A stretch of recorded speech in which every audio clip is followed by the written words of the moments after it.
কিন্তু আমি অনেক ইনফরমেশন থেকে বিচ্ছিন্ন থাকতাম এবং এটা ইচ্ছা করেই থাকতাম। অনেকগুলো ইনফরমেশন বা সিদ্ধান্ত কিন্তু আসিফ, বাকের বা রিফাত ওদের পর্যায়ে থেকে যেত।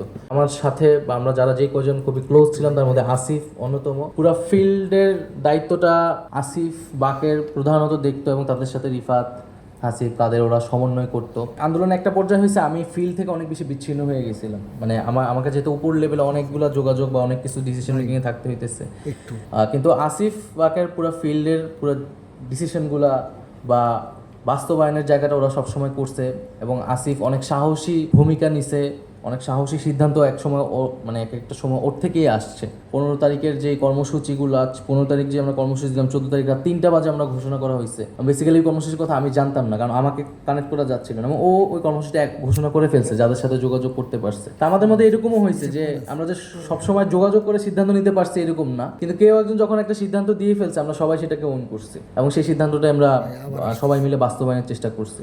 লং মার্চ একদিন আগায় আনার ঘোষণাটা এটা আসিফের মুখ থেকেই প্রথম গেছে। আসিফ এই সিদ্ধান্তটা নিচ্ছে। আমি তখন শাহবাগে আটকা, আমার পক্ষে আমাকে জানানো হয়েছে যে আগায় নিয়ে আসা হচ্ছে, ওকে ঠিক আছে। পরে ও রাতে এটা দিয়ে দিচ্ছে এবং সরকার গঠনের ওই সময়টা আসিফ খুবই ভূমিকা পালন করছে এবং ও খুবই স্ট্রংলি বলছে যে ছাত্রদেরকে সরকারের প্রতিনিধি হইতে হবে আর কি।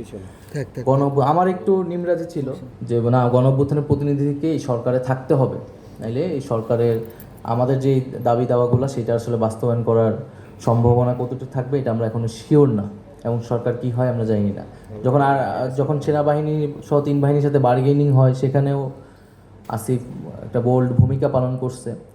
এবং আরেকটা যেটা মজার ঘটনা ঘটছে যে আন্দোলনের পুরো সময়ে আমাদের মধ্যে একটা ছিল যে আন্দোলনে আমাদের ওইভাবে কোনো নেতৃত্ব আমরা তুলব না, আন্দোলনে এক এক সময়ে এক একজনকে আমরা সামনে রাখবো, পরে সময়ের প্রয়োজনেই নেতৃত্ব আসলে তৈরি হয়ে যাবে যদি প্রয়োজন হয়। তো একটা টাইমে তো আমাকেই মিডিয়াগুলো ফেস করতে হয়েছে বা এখানে কর্মসূচিগুলো ঘোষণা করতে হয়েছে, কিন্তু আমি অনেক ইনফরমেশন থেকে বিচ্ছিন্ন থাকতাম এবং এটা ইচ্ছা করেই থাকতাম। অনেকগুলো ইনফরমেশন বা সিদ্ধান্ত কিন্তু আসিফ, বাকের বা রিফাত ওদের পর্যায়ে থেকে যেত।